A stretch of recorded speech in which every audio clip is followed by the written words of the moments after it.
तर काँग्रेस विचारांचे नेते हे पुन्हा एकदा काँग्रेसकडे यायला लागलेत असं विधान नाना पटोलेंनी केलंय। देशात परिवर्तनाची लाट सुरू झाली आहे असंही पटोले म्हणाले। जयंत पाटलांच्या काँग्रेस प्रवेशांच्या चर्चांवर नाना पटोलेंनी ही महत्त्वपूर्ण प्रतिक्रिया दिली आहे। हायकमांडच्या निर्णयाचं आम्ही सर्वजण स्वागतच करू असंही पटोले सांगतायत।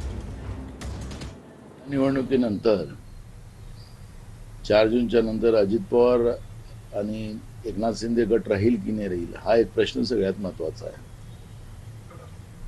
आणि जे लोक काँग्रेस विचाराचे आहेत, जे कोणी ते सगळेच देशभरातले नेते पुन्हा काँग्रेसकडे यायला लागलेले आहेत। त्याच्यामुळे या ज्या राज्यातले घडामोडी आहेत त्याही राहतील आणि देशातही याच्या घडामोडी आपल्याला पाहायला मिळणार आहे। म्हणजे तुम्ही जयंत पाटील आले तर घ्यायला तयार आहे का? मी तुम्हाला सांगितलं की देशामध्येच आता एक परिवर्तनाची लाट सुरू झालेली आहे आणि जेव्हा हायकमांड याच्यावर जे काही निर्णय घेतील त्या निर्णयाचं सगळेजण आम्ही समर्थन